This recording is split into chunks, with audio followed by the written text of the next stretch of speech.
What's happening, everybody? Welcome to another episode here, the Side Guys Football Forum. I'm one of your co-hosts. I'm the Side, joined as always by my good friend, my good buddy, the other half of this guys with the Tad the Side. And Tad, do you have optimism that Anthony Richardson is probably going to start this week against Miami, though, of all teams, that doesn't really have much of an offense now without Tua and like all that stuff? So I mean, just like, yeah. No, I have pessimism that Anthony Richardson is about to start against the Miami Dolphins. That's how I feel. Okay, that's fair. That's fair. Yeah, should be an interesting one there. We have the Super Bowl rematch between my Niners and the Kansas City Chiefs. That should be a good one. That is the Fox game of the week, I believe. So yeah, Tom Brady will be calling that game. I was about to ask if Brady had that game then. Yep, Brady has that game. So yeah, that should be an interesting one for sure. Great. We get spot on analysis. Like, that was a bad decision. That's great. Can't wait for that. He's had a few gems here and there every so often, but yeah, overall, it's been a very mixed bag. The biggest gem he's had is revealing he was almost a Chicago Bear. That is true. That is true. But I think same thing with Tony Romo in his first year, that he just had a very shaky first year. Then he got a lot better. And so I'm just curious about, like, with him being a minority stakeholder in the Raiders now, like whether this affects anything as far as, like, I don't know if you saw all those limitations that the league set that he can't attend broadcast meetings either in person or virtual. Yeah, he can't attend other practices and things like that. So it's like, I'm wondering like what's going to happen with that whole dynamic after this year. Like, just, will they keep him at number one? Will they slide him a little bit lower? Because I think you and me both agree that Greg Olsen got the shaft because Tom Brady came on. Like, I mean, he was doing a killer job. And then, just because he's Tom Brady, he came in and take the number one spot. So that's something I'm more intrigued with to see exactly how that all plays out with his minority stake in the Raiders now. So, but yeah, we're towards the end of the week here, Tad. I mean, we're definitely going to get into our episode here, getting into all of our start and sit decisions for week 7. But before we get into all that, we definitely have to give a great shout out to our great sponsors at Underdog Fantasy, because I mean, you name it, Tad, you could be betting on it right now. You got the NFL, you got the NCAA football slate, you got the WNBA finals, you got the MLB, both the ALCS and the NLCS. Both of those are going on. You got the NBA tipping off this coming week. So, I mean, guys, there's a lot of things you could be betting on right now. So get into the action with our good friends at Underdog Fantasy and use our promo code that they gave us. We're share with you. That promo code is DESAI, DESAI. Double up on your initial deposit of $10 or more, up to $500, courtesy of our good friends at Underdog Fantasy. I mean, if you're putting that max amount $500 using our promo code, you can get up to $1,000 on their betting platform. You can use the website. It's very easy to use. You can use the apps both on Android and Apple devices. Very easy to use there as well. So guys, lots of things you can be betting on. Very easy to get into it. Very user-friendly. So use our promo code DESAI, DESAI, to double up on your initial deposit of $10 or more, up to $500, courtesy of our good friends at Underdog Fantasy, and get into some betting action now because, this is the time. There's a lot of things to be betting on. Lots of potential money you could be winning. And for all of you that are playing fantasy football, this is where we'll transition into here. Our week 7 starts and sits. Before we get into all of that, just a reminder that we do have 2 teams on a bye week this week. We had 4 teams the previous 2 weeks, but only 2 this week. You had the Chicago Bears and you had the Dallas Cowboys. The Dallas Cowboys could definitely use that bye week based on their performance, which Tom Brady called that game between the Detroit Lions and the Dallas Cowboys. So, we'll see exactly if there's going to be any sort of changes that happen over the bye week to help them once they come back in week 8, and play my San Francisco 49ers. So that should be another good game, hopefully. So I'm excited for that one too. But let's get into our starts and sits here, Tad. Let's start at the quarterback position as we always do. Do you have a start and sit for me here in week 7? I got to start, and it's divisional rival. Sorry, buddy. Got to do it. Geno Smith, I think he's a solid start here because you actually look at what he did before he played your 49ers. To be fair, your 49ers did do a very good defensive job against him. Before that, he had 2 straight games of 20-plus points. And then you look at what the Falcons have done. The Atlanta Falcons have allowed half of their opposing quarterbacks to go for 15 points or more. So I think that Geno Smith is going to be passing a lot in this game. I think he's going to go for over 15 points. I think he's going to go for, when I said that, this is actually an interesting debate. If I say well over 15 points, what do you like? What number pops in your mind? At least 5. Interesting. Because I'm like, okay, like I'd settle for like 18, 19 there. Okay, that's well over 15. That's well over 15 for me. I guess so. I guess I could look at it that slightly, way too. Slightly is 16 or 17. Well is 18, 19. Way is 21, 22. Okay. Astronomically, 23, 24. Need to think on that one. Astronomically, way, double way. Way. Okay. Doesn't quite roll off the tongue, does it? It doesn't. Well, I think he'll score well over 15 points here. Yeah, exactly. And finish at the 18 or 19 mark. So understandably, you're a little wary of Geno Smith coming off a bad, performance against the 49ers. But like I said, that Falcons defense is inconsistent, to say the best. And I think that Geno Smith is a pretty worthy start if you're in a bit of a bind. Now, if you have a better option, I don't think Geno Smith is your best option, but if you're a Dak Prescott manager, I think that's a pretty good waiver wire pickup right there, because I believe Geno Smith is available in about 40% of ESPN leagues. Probably. Really quick though, you said if you have a better option, like who do you like as a better option outside of Geno Smith then? Not Purdy. Necessarily off the waiver wire either, just like, who are just guys that you just think will have a better week, obviously. Brock Purdy's tempting. Okay. Brock Purdy's very tempting. I think that let's see. Trevor Lawrence is another name I was considering, because Lawrence has actually been he's actually been, I won't say a hot streak, but he's been on a consistent streak, and by consistent I mean he's not been terrible. And then oh god, I'm trying to think. Honestly, how about this for a hot take? Drake Maye. Not terrible. I'm a fan of Drake Maye. Yeah. I had him in our waiver wire. He performed decently against the Houston Texans, who's, in my opinion, probably the most all-around complete best defense in the NFL. God, you make me do this off the top of my head. I think he had like 16 points off them and no real bad turnovers. And so honestly, if like you're really in a bind, Drake Maye's not a terrible starter either. I like it. Tad, I brought it up at the beginning of the episode, but my sit this week is Anthony Richardson. I'm sorry. Yeah, no, good. No, don't apologize. Good sit. So they're playing the Miami Dolphins, and, barring a last-minute change, just like we saw last week, it seems like Anthony Richardson will be suiting up this week to play the Miami Dolphins. But, Tad, I mean, it's just, like I said, I think for fantasy managers specifically, like I said, I'm still holding out hope. I'm going to stand on this. I'm still holding out optimism that he could turn things around. One of us. But as far as like for fantasy purposes, outside of his week 1 performance, Tad, just Richardson has not scored double-digit points in any game this season. Yes, also you could attribute that to the fact that he's been hurt the past 2 weeks, and he injured himself in that week 4 game against the Pittsburgh Steelers. But I mean, it's still just, like you said, it's just a lot of inaccurate throws. I just haven't seen enough of the flashes of like, oh, this is the Anthony Richardson that I think a lot of people are hoping for, whether you're a fantasy manager, whether you're a Colts fan, whatever it is. I think we're just seeing too much of just that bad Anthony Richardson that you've already brought up so many times before on this podcast. But like I said, I'm still a believer that he can sort of turn things around. It may take a lot more time, obviously, because, I mean, we brought this up on the podcast numerous times before, where it's just like he's only played in like, 20 total games? Like, even if you go back to his high school days, right? Like, maybe it's even definitely no more than 30. It's definitely no more than 30. We know that. Yeah, so even 20 might be a little bit higher, but just, he's still a lot of inexperience. So I think there's a lot that he can grow on for sure. But as far as fantasy purposes, he needs to remain on your bench until further notice. Like, I mean, looking at other options like Tad brought up, Geno Smith is widely available. Drake Maye, I think this week against Jacksonville, that's an excellent spot start and a streaming option for you this week. Caleb Williams, I know he's on a bye week, but he'll look like a good option as well once he comes off the bye week. Not for a start. This is a start set. I know that, but I'm just talking about in the future. If you're an Anthony Richardson manager, it's like these are guys that you could pick up that's like going forward. these are guys that I may trust more than Anthony Richardson until I see something from Anthony Richardson. You were interweaving waiver and start set. This is not. We got to cross it all. We got to cross it all, buddy. No, this we got to is go all over the how dare place you, here. sir?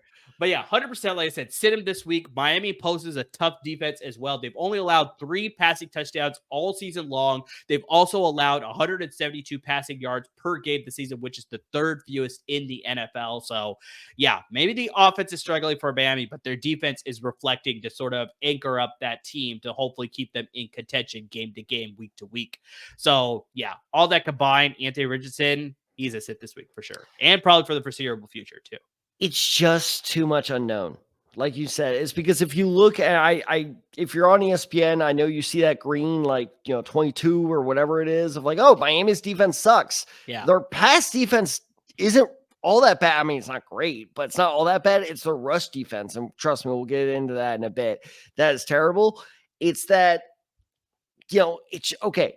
If Anthony Richardson does do well, that means that they are probably running the ball with him. How did he get hurt against Pittsburgh again? He got hurt running the ball. He got hurt running the ball. Basically 2 plays in a row. Before people yell at me, I'm aware it wasn't 2 plays in a row, but that still point stands. Of I doubt he'll even be able to stay in the game, for the entire game. I'm doubting his durability. I'm doubting his accuracy. I'm doubting everything about him. This is why I was not happy when the Colts drafted him, is because exactly what's happening where I bought in of when he looks good, he looks really damn good. But unfortunately, he looks bad more than he looks good. Yeah, that's the unfortunate thing so far. Yeah. And so, and look, to prove that I'm not being totally unbiased here, I have AR in one of my fantasy leagues as well. So I bought in the hype as well. But unfortunately, I think I fell for the trap. And no, until further, you put it the perfect way. Until further notice, you are on my bench. In fact, you may get dropped. Yeah, Ted, I play in a couple fantasy football leagues, and he is a free agent right now. Same. The manager who drafted him, they dropped him. They're just I need to move on because I'm not seeing it right now. So, yeah, but believe me, as soon as he turns it on, he is going to be a waiver wire commodity for sure. People are going to be collaborating to get it. That's be wary. Yeah. We're going to see week 1 for Anthony Richardson again. So he's just yeah, I agree with that. It's be wary. This could be a very week-to-week sort of situation with Anthony Richardson as far as his performance and his volatility. I think that's the biggest word. Yeah, that's a good word. That is a good word for it. All right, Ted, let's get to the running back position here. Do you guys start us there for me? I mean, God, speaking of volatility and week to week, I think this is the week to start Tank Bigsby. Tank Bigsby, yeah, that's a pretty volatile pick as well. Yeah, sure. Yeah, but he's made a believer out of me. First off, we don't know if Travis Etienne is going to play. So as of recording, Travis Etienne has managed to log limited practices, which I feel like is kind of the questionable tag of practice. What is limited? What does that mean? Yeah. He's able to run through some cones. But I don't know. Does that mean he can perform? I don't know. I'm not an NFL coach. It's very confusing. I don't like limited practices. But point being is, I think regardless of whether or not Etienne plays, I think that Bigsby, we've seen him take on an increased role as the season has progressed. I think the fact that Etienne, even if he does play with that injury designation, will have an increased role. And so you look at who they're playing, who, by the way, is the New England Patriots. Boy. In London. Is it Tottenham? I have no idea. I was hoping you know. I was really hoping you know. I would assume I was going to say Wimbledon if you hit that back at me. It's not even Wimbledon. It's Wembley Stadium. Is it? Yeah, it's Wembley. Damn it! Oh my lord, that was bad. That was bad. That would be so cool if they played at Wimbledon, though. That's not a big enough stadium. Walls temporarily. Not a big enough stadium. That's what I'm saying. Is tear down some They're walls Wembley. temporarily. They're Wembley, not Tottenham. Wembley. I told you though. I did call that correctly. You called it Wimbledon, so I don't know if you called that correctly. Wembley, whatever. They're all British. Who cares? We won the war. I get to call it whatever I want. Well, technically, you and I didn't win the war, but Yeah. Anyway, so Tank Bigsby, you look at what the Patriots have done. Oh, wow, the Patriots in Britain. I didn't put 2 and 2 together. Anyway. Yeah. Dump some tea in the harbor while we're there. Point being is the Patriots have allowed, I swear to God this is true, over 100 rushing yards in the last 4 of their games. Wow. Oh, I got one. I got a one-upper there. You ready? Okay, let's hear it. They've allowed over 150 yards rushing in the last 2 of their games. Okay, yeah, that's pretty bad. Yeah. Yeah. So, like I said, even if Etienne comes in and he does end up playing, I think his role is going to be limited because he clearly is a little hobbled. And Bigsby, as his role grows, even with the uninjured Etienne, especially with an injured Etienne, I think Bigsby's role is going to be a lot bigger. This Patriots run defense clearly isn't good. So I think Bigsby is actually going to be a very solid flex starter and honestly, borderline RB2.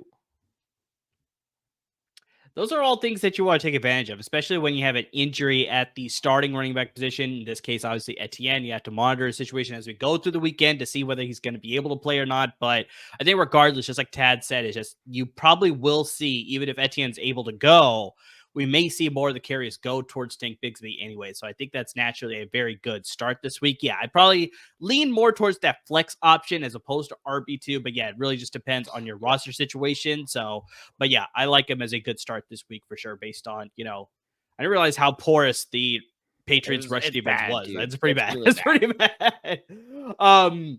So I'm going to give you another young running back, but I'm going to give you a sit this time. And this is probably a lot of people were picking this guy up after they heard about the news of another injury to a starting running back.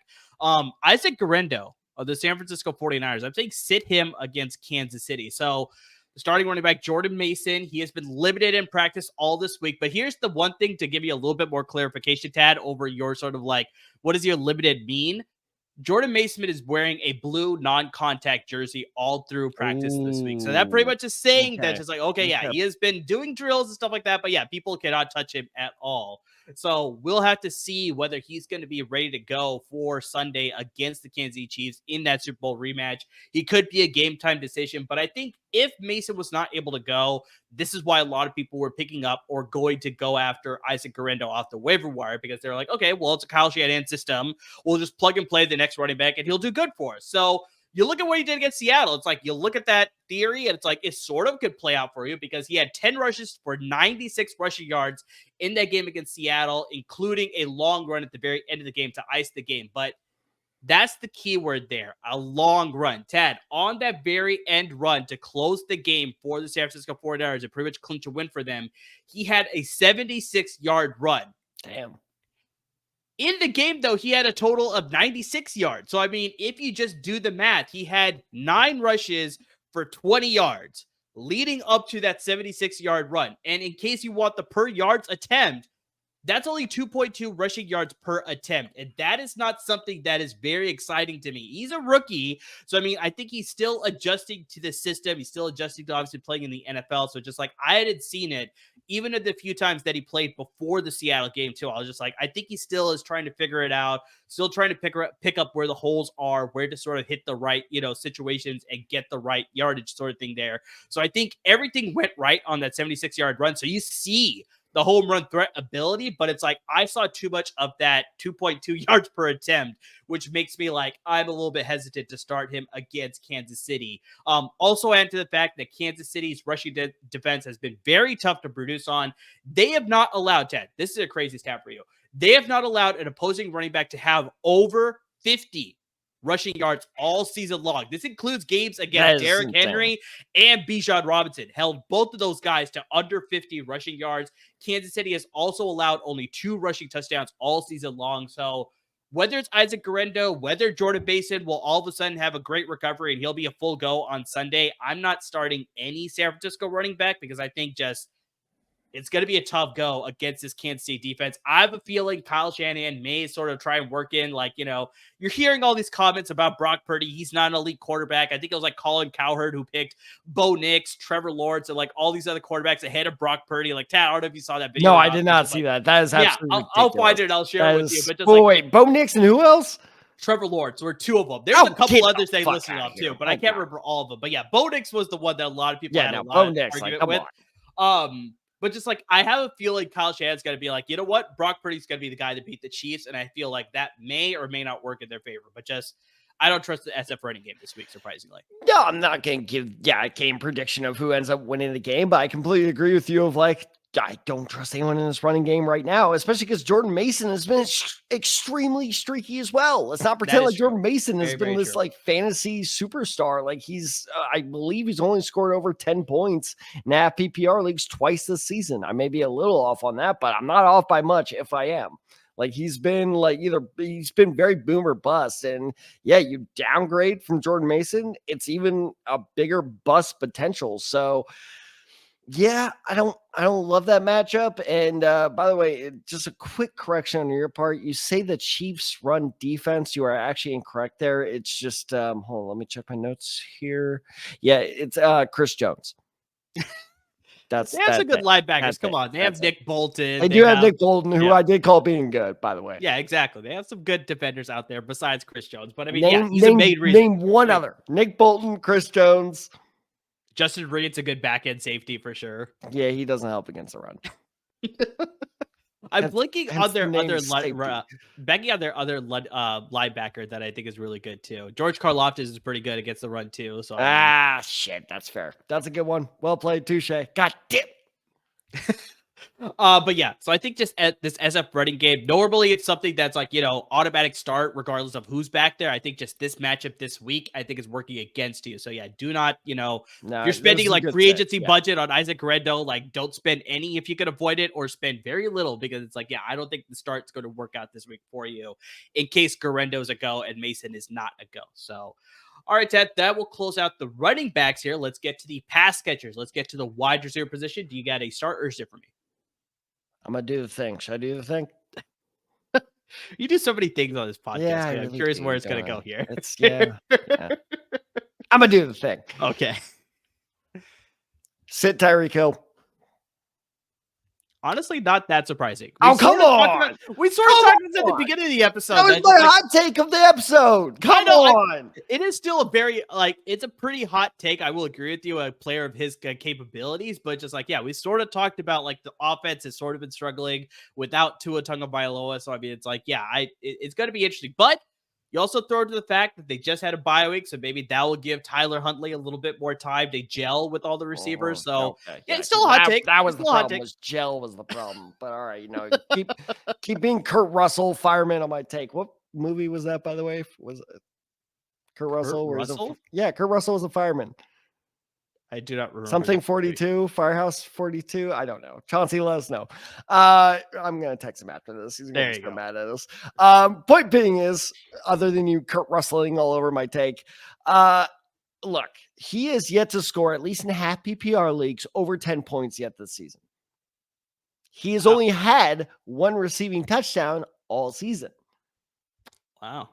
Exactly. These are the type of stats where I'm looking at and it's like, oh no, it's Tyreek Hill. But I see, and this is actually, I swear to God, this is what made me think of it, was while I was doing research for this episode, I saw all these articles being like, bench Jaylen Waddle. I was just like, yeah, I know bench Jaylen. Thank you. I'm aware. I was just kind of throwing those out. And then it kind of made me think, I was like, is Tyreek Hill really doing that much better? And no, he's not. He's only doing better by 2 or 3 more points. And yet he's projected in, again, half PPR leagues with ESPN, 11.5 points. Where is that belief coming from? Yeah. Other than his name. This is why people don't trust the projections that you see in ESPN, Sleeper, Yahoo, whatever it is. It's like, it's based on some sort of mathematical formula. It's just like, yeah, based on the past track record, it's like, I do not believe that 11 either. And you can attest to this is I understand why his projection is so high, because they are playing my Indianapolis Colts, who I guess we have a defense. I haven't seen it most of the year. It's apparently I've seen physical proof of us having a defense, but I guess technically speaking, we have bodies on the other side of the field. Secondary's been making some moves. Let me talk about that for a second. Hold on, because he dropped the damn pass. Point being is, what's the only thing worse than the Colts pass defense? You pronouncing players' names. What's the only other thing worse than Colts run defense? Damn it! I spoiled it. Damn it! Oh, I messed it up. It's the run defense. Was the run defense? There you go. God, I'm terrible at this job. Anyway, Their run defense is awful. Yeah. And this is the part you can help solve for me. What do Shanahan-based offenses do the best? Run the ball. Exactly. So I think Miami is going to run very, very heavily into the run game, especially with Raheem Mostert, by the way, finally back. Etienne. Well, the bigger thing, Tad, you just said it there, but Devon Etienne has cleared concussion protocol, so he's a full go. Oh, he's a full go. Okay. So while I was writing notes, he was questionable. So, okay. So, you got Etienne, oh my God damn it. As you're saying it off, it's giving you like that traumatic. You're it's like, oh yeah, they're gonna go off. This is the moment of a Colts fan realizing like they're about to run all over us. Fuck. So that's gonna happen. Yeah. So point being is I think Tyreek Hill, like, sure, he's like, if you're super desperate, he's not a bad flex option. But at this point, even Tyreek Hill being a wide receiver 2 until Tua gets back, that conversation is dead to me. So I actually say if you have a better flex option, sit Tyreek Hill. And you also bring up a good point. That's like, if Miami is sort of struggling with Tyler Huntley under center there, it's like they may 100% lean on the run then. Because our run defense is non-existent. Exactly. If you have a good matchup there, it's like, why not exploit it? So yeah, I could see them leaning heavily on Etienne, Mostert, obviously incorporating the rookie Jaylen Wright as well. So it's like, yeah, I could see it very much. I forgot about him. They could definitely, do a lot of their damage through the ground, and then every so often air it out every so often sort of thing there. So yeah, this could be a situation where it's like, let's ease it off on Tyler Huntley until we figure out exactly what's going on with Tua, and then we'll just run the ball down people's throats. And yeah, with this matchup here, it could very much work in their favor to do that sort of thing. The Colts are so dead. God damn it. Oh, man. Yeah, it's going to be a rough one. It's going to be a rough one for sure. Tad, while I get my pick here, I'm curious to see what the odds are for that game. Why don't you get the spread for that game? I got you. But I'm going to go with the start. We're sort of talking about it earlier about Drake Maye being a very good spot start for you this week. I'm going to go with this receiver, Demario Douglas. I'm going as a start this week against Jacksonville. So waiver wire pickup earlier this week, by the way. Exactly. I think that's a waiver wire plug and play sort of situation for Demario Douglas. So Drake Maye led the Patriots offense last week, and they had their highest total, Tad, in passing yards all season long. Like, he clearly was just a big step up over Jacoby Brissett. So it was up and down, but we did see a lot of the Maye that, a lot of people were sort of projecting to get from him as a top 5 pick. He had 243 passing yards, 3 passing touchdowns, and 2 interceptions last week against Houston. Now the Patriots head to London, to Wembley Stadium, as we correctly found out, to play the Jacksonville. It should be Wimbledon, though. To play the Jacksonville Jaguars in their home, away from home. Douglas is the go-to option in this passing offense. I think Maye found him consistently last week, and I think it should continue this week as well. Douglas had 9 targets for 6 receptions, 92 receiving yards, and he caught a touchdown last week as well. All those numbers led the team, with the exception of the touchdown. He tied a couple other players with receiving touchdowns in that mark with one of them. But Tad, the Jacksonville defense is just horrendous. You're talking about the Colts defense being pretty bad. Oh, my God. Yeah. The Jaguars defense might be worse because they have allowed the most receiving yards to opposing wide receivers this season. They've also allowed the second most fantasy points per game to the wide receiver position as well. The reports are that the Jacksonville roster has sort of given up on the coaching staff. Like, there's just a morale issue. So it's like, we talked about Doug Peterson possibly being fired after he comes back. Like, I mean, there's a possibility that there could be some changes there, but I think all of that could lead. Please bring in Belichick. There could be a situation where just the Jaguars are just struggling on all aspects of the field there, and they're just dealing with a morale issue. Drake Maye and Demario Douglas can sort of take advantage of this. So yeah, Demario Douglas off the waiver wire, like I said, very much like it as a plug and play, pick up and start this guy. I think he have a big week. No, I agree. I mean, he was my waiver wire pickup. I think this is an excellent pickup because Drake Maye doesn't have a lot of targets. He doesn't. Yeah. He really doesn't. Hunter Henry, and we're about to get in this. Hunter Henry was almost my start at tight end. He could have a good game too. Yeah, he could, but it's also the mix with him and not Gesicki. Who's the other tight end there? I don't know who their backup tight end is. There's another tight end who's like splitting receptions with him. That's fancy wise. Oh, Austin Hooper. Right? Thank you. That's exactly who it is. So yeah, but no, I think that if you were asking me, if you're a gambling man, what game are you staying away from? It's Patriots Jacksonville. There are so many wild cards thrown there with Drake Maye, with it being in London, with, the Jaguars, just whole whatever the hell is going on over there. Like, that game is going to be wild. Also, speaking of gambling, Indianapolis -3. -3, so they're the favorites. -3. Yeah. Over under 43.5, which this shocked me. Not the lowest over under of the week. Do you want to guess what game? This also shocked me. Is the lowest over under of the week? Is it the game that you just discussed? Jacksonville, New England? That would have been my pick. Okay. However, Vegas's pick is Jets Steelers.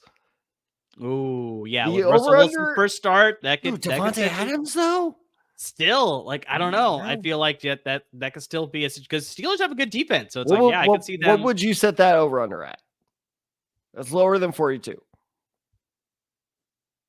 It's 38.5. I'm just gonna interrupt you.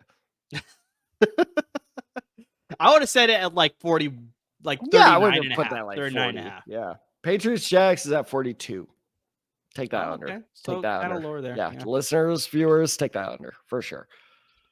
There you go. All right, Tad. So we're sort of talking about Hunter Henry and talking about just potentially he could have a good game. Maybe it'll involve Austin Hooper. But let's talk about other tight ends. Do you have a starter sit for me here in week 7? Let's keep it in the AFC East. I'm telling you to sit Tyler Conklin of the New York Jets. Tyler Conklin. Yeah, I think with the I agree. I mean, there are several reasons. First off, he has an entry designation, and as of recording, he has been a limited participant, but we still don't know how that's going to go. And also, like I kind of said, and I did do my research before we started this episode, it's looking like Davante Adams is going to suit up for the Jets this week.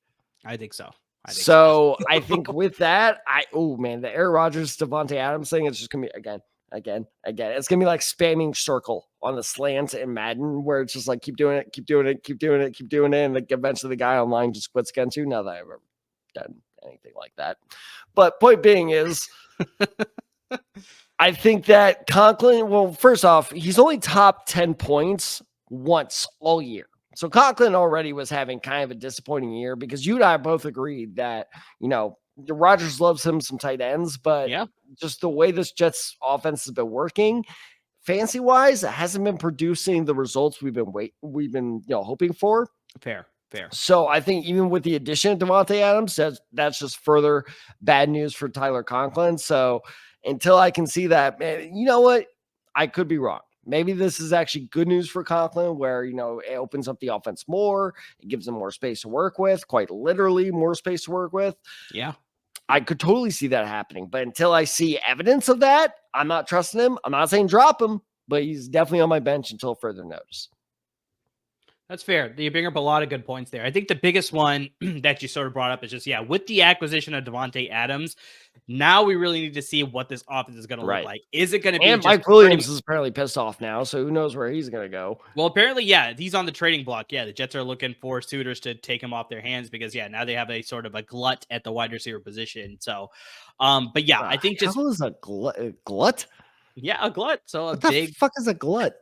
You're the English teacher. You tell me. That's why I'm shocked. I never heard of this word. A glut is just like an overabundance. So it's just a lot. You mean a glutton? No, a glut. A G-L-U-T. Just that word. G-U-L. Okay, you keep G-L-U-T. G-L-U-T. Yes. But I think just with Davante Adams now being in New York, you wonder just whether Rodgers just going to funnel all passing targets to him only, maybe sprinkle in some Allen Lazard. I wonder what's going to happen with Garrett Wilson now. Like, will he still be a solid piece as far as fantasy purposes concerned? But it's going to be very interesting to see how this offense will play out with Davante Adams being acquired by the Jets and how it affects everybody else. So for the time being, it's probably safer to bench Tyler Conklin for sure, because I have a feeling the passing targets will go to mainly the receivers, and then sort of like the scraps will go to the tight end position. So I can see that very much happening. Wow. No, glut is not short for glutton, but the two words are related. Well, what's the definition of glut? A verb that means to eat gluttonously. How are they not related? That makes no sense. Or to fill someone with food until they are full. A noun. Glut means an excessive amount of something or an oversupply. For example, you might describe a market as glutted with oil. or the Jets. How is that not related to gluttony? I don't know. I hate you. Anyway, moving on. We're both correct there. Kind of. So getting to the tight end position, I'm going to get to a start here, but kind of for the same reason that you were talking about with Davante Adams and how this may limit the Jets offense as far as Tyler Conkling's production. I'm going to say it's going to help this tight end in Buffalo in Dalton Kincaid with the acquisition. Thank you. I'm starting him this week. I'm very nervous. Literally with the sort of like news of Davante Adams being traded to the New York Jets, it was literally like maybe less than 30 minutes afterwards, we heard the news about Amari Cooper going to the Buffalo Bills. And so Kincaid leads the team in targets and receptions. He's currently your tight end 11 in PPR leagues. Most people probably draft him to finish in the top 5. So, I mean, we'll have to see about his long-term aspects. But I think the acquisition of Cooper is really going to help because, the Bills made the big acquisition for the passing offense, trade for Amari Cooper for a 2025 third-round pick and a 2026 seventh-round pick. That's all they had to give up to acquire him. And, Tad, it's crazy to me because there's only been one time.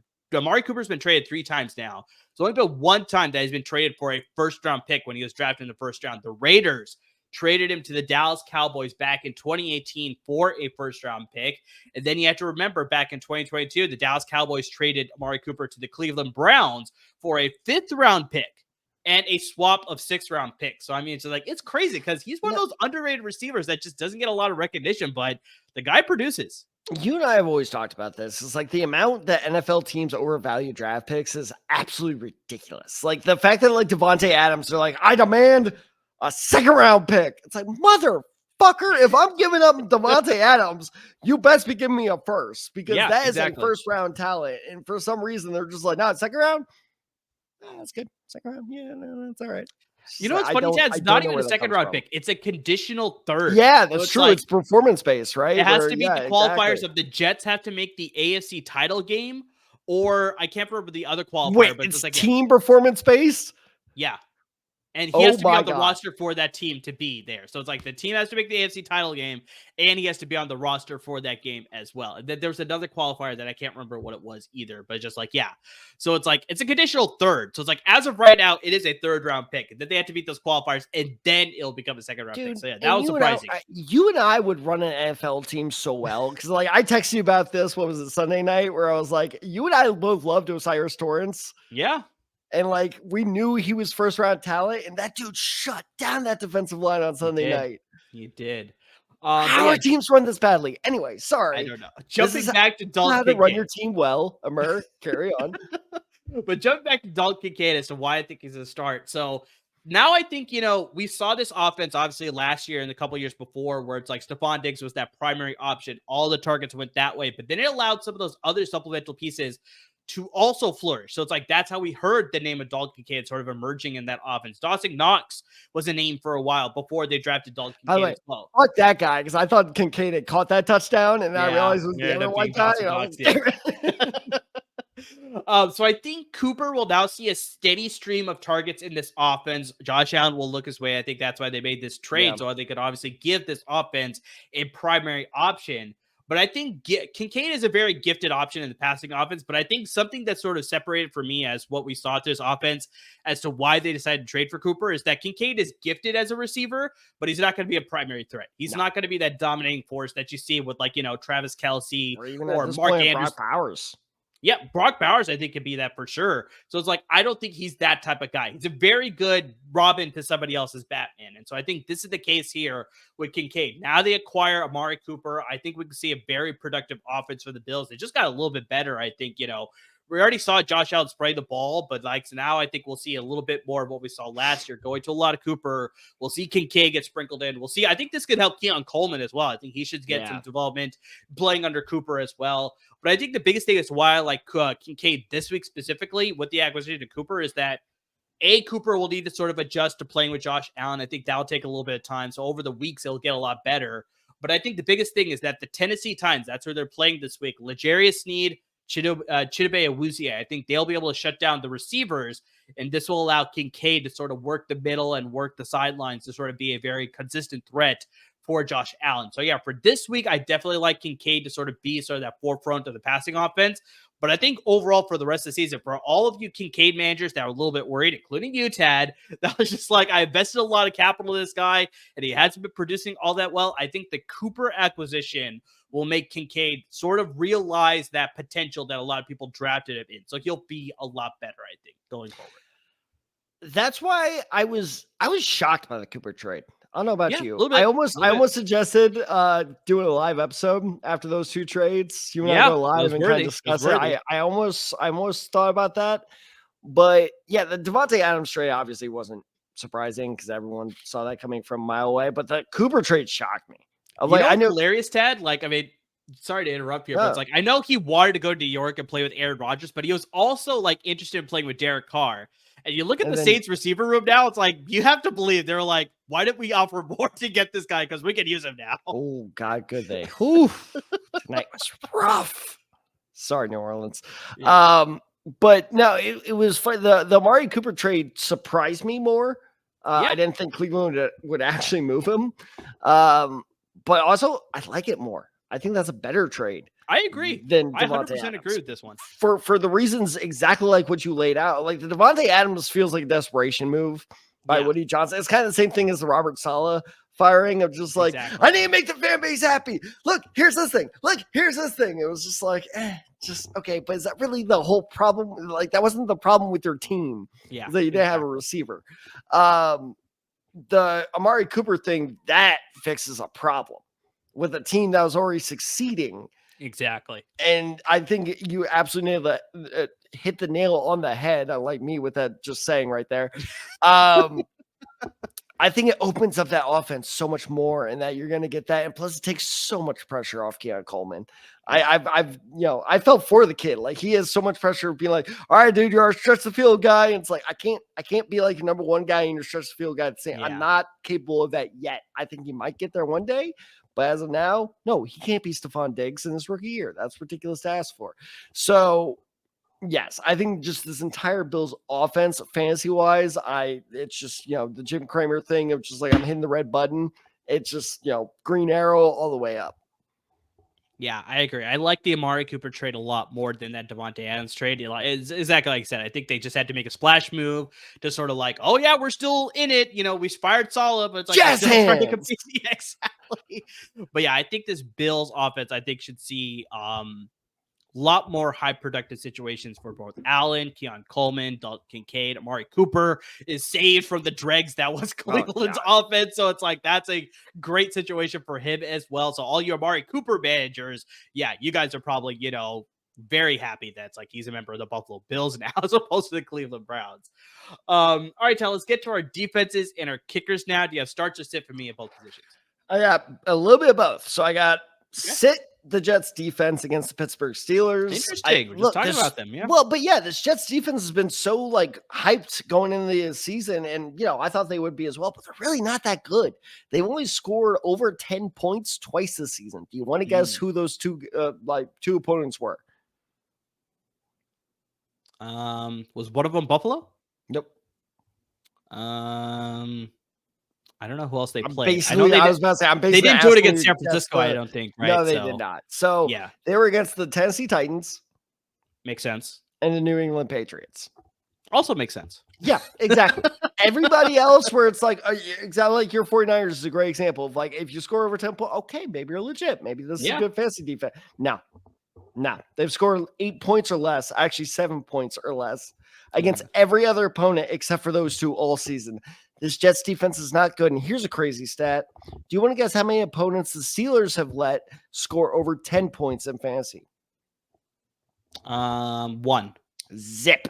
0. I was going to say 0. But I was like, maybe it was 1, but okay. 0. Nice. And only, get this, only 1, 8 or above. Wow. They have been, devastating to opposing defenses, which is really weird because you're just like, well, Justin Fields turns the ball over, right? Not really. No, he's been very careful with it. Which is why I don't understand why they're potentially. It's a very interesting situation. It's just, this is a very important game for the Steelers. Like if Russell Wilson does not pan out, it's like, he's go to him. He's benched at half if he sucks. Anyway, so that's why, Jets against the Steelers. Just too much of a risk, too much of an unknown. I'm saying, despite the whole like point of, well, the reputation says no. The reputation is dead at this point. Yeah. Bench him. Okay. And what about kicker? Kicker? God, you guys have some bad luck. I am saying either start, and I pull up my notes because I need to remember their names. You start either Matthew Wright or Anders Carlson. Sorry, Anders Carlson. I was like, Anders Coleman. Who is that? I did that right. Anders Carlson. Carlson, yes. Whoever the hell starts with the 49ers, start them. Because, well, first off, for those of you who don't know, Matthew Wright is dealing with a wrist and back injury, I believe. Yeah. What the hell's wrong with you guys? I don't know. Why are the kickers so adventurous? I just stop tackling on kickoffs. Just you give up a touchdown. It's not a big deal. Just let him pass. Just, you don't need to be Gandalf on the bridge. Be like, you will not pass. No, don't. You're fucking 120 pounds. Just stay there.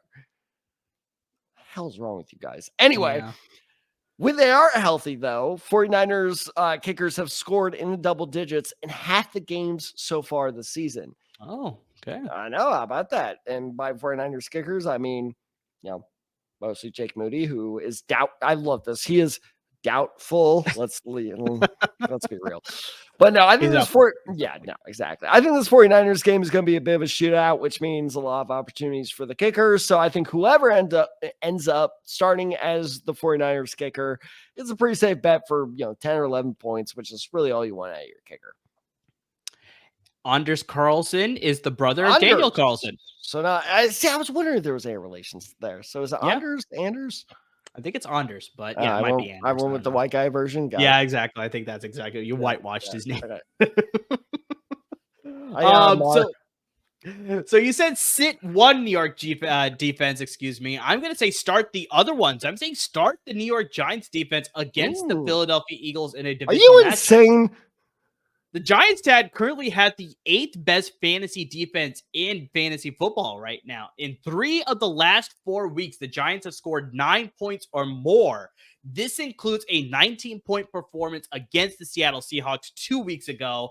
The Giants have 26 sacks, which leads the NFL with that mark. And they've also allowed, here's the crazier thing, they've only allowed 12 red zone appearances by opposing offenses all season long, which is tied for 3rd best in the league. So, I mean, they're not even letting guys get close to the red zone. So, I mean, that's pretty impressive stuff there. Playing against the Eagles offense that's had a turnover in 4 of the 5 games that they played this season. They've also given up a shade under 3 sacks per game this season as well. And Tad, we sort of talked about this last week when I said start the Eagles defense against the Cleveland Browns. I was like, if you can't do well against the Cleveland Browns offense, then what are you doing with your life? Yeah, just give up. They kind of squeaked by because that final score was 20-16. So it's like, for you to not do that, I know the Browns have a good defense, but it's like that still worries me coming off a bye week. That's just like, there's still some even with AJ Brown and Devontae Smith back, it just is still a little bit concerning that this Eagles offense was just not so potent as probably a lot of people are expecting here. So now you got a divisional matchup against a surprisingly strong defense in the New York Giants. I could see this working in the Giants' favor, being able to limit what Philadelphia can do on the offensive side of the ball. So yeah, surprisingly, I'm saying start the Giants defense. There's the only problem. Philadelphia is getting healthier. That is true, and it is a Saquon Barkley revenge game, so it's like there's a possibility there. Shit, I didn't even think about that. Don't do it. So I mean, there's some things there. This is the ball rod coming up from the thing. God, I'm such a nerd. And then as far as the kicker position is concerned, I'm going to say sit Nick Folk. It's actually quite funny because I said start Nick Folk last week. That absolutely did not work out in my favor. But yeah, Nick Folk is a sit this week because outside of week 4 in that game against the Miami Dolphins, Folk has kicked either 1 or no field goals in every game this season. Will Levis is prone to throw a lot of interceptions, or he's prone to throw 1 or 2 probably this week. I think just this is going to limit the chances that Nick Folk is going to have for field goal opportunities. And when Nick Folk had those 5 field goals against the Miami Dolphins, starting quarterback was Mason Rudolph, not Will Levis. So that sort of says something there as far as like, okay, only 1 or no field goals with Will Levis. To be fair, it was the Miami Dolphins. Still, but it's like Mason Rudolph was able to drive the ball a little bit easier compared to Will Levis. And so, yeah, that sort of speaks volumes as far as like how much I trust this kicking offense for the Tennessee Titans. So, yeah, sit Nick Folk. I do not trust him this week against the Buffalo Bills. Very strong defense there as well. All right, Tad. So that will close out our week 7 starts and sits. But I mean, kind of like Tad was teasing me about earlier, I sort of did a crossover between like waivers and start sits, but we're trying to get as much as we can in a given episode because we can't cover everything that we want to in a given episode. But I mean, guys, the best way that you can sort of get personalized advice for your specific fantasy football league, hit us up on our social media handles. You got us on Twitter. You got me at Unside23, Tad at Tad's94, the show handle D Decide Guys, and of course on Instagram at The Decide Guys as well. So I mean, interact with us if you need waiver wire help, if you need start sit help, if you need trade advice, dynasty help, if you're playing in an IDP league, we can help you with that too. If you're playing in DFS, daily fantasy sports, me and Tad do that every week as well. So I mean, like, guys, hit us up with any fantasy football league. We'll give you some personalized advice for your specific fantasy football league because we want to help you win some fantasy titles and bring home some fantasy championships, as many as we can this year.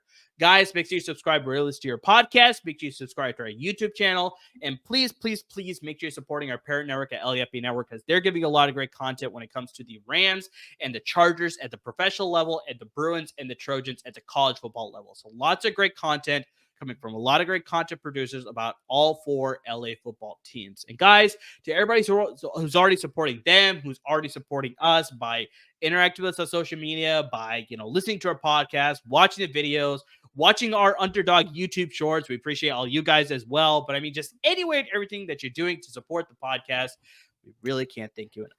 And Amur already spoke to this, but if you're a USC fan, guys, I know it's been a tough season. I promise you're going to get through it. It's not as bad as CCU season. Miller Moss, he's been looking good. But if you want live USC reaction and USC pregame show, if you want to get hyped before those games, check out Salute to Troy, the USC podcast on LAFB Network, hosted by the great Al Rowe. Al, that's the only compliment I'm ever going to give you. But he is truly amazing at his job. He knows what he's talking about. Talk about Al. He started Javonte Williams this week. So, I mean, that's looking good for him as far as fans is concerned. I said, the dude knows what he's talking about. So there you go. So be sure to check that out because they do go live on YouTube before and after every USC game, and they give great analysis. They answer your questions. If you're just like, how the hell did that happen with Miller Moss? Well, they'll answer that as long as you put it in the YouTube chat. So be sure to check them out. And also check out LAF Podfidential. Did I do that right? LA Podfidential. LA Podfidential. I did LA. I'm so used to doing LAFB. Yeah. LA Podfidential, our good friend of the show, Chauncey Talese, because like Amur said, if you want all the best football coverage, they've got it, but they also have all the best movie coverage as well. So if you're like me, where you're a popular culture guy and new movie drops, hey, that new Venom trailer looked like it sucked. I wonder what their thoughts are. It's a really great podcast to listen to, so be sure to check them out as well. And yeah, just in general, check out the LAFB Network channel on YouTube because we have so many great shows there. And, guys, as always, thank you so much for listening. Thank you so much for watching. And please stay safe, everyone.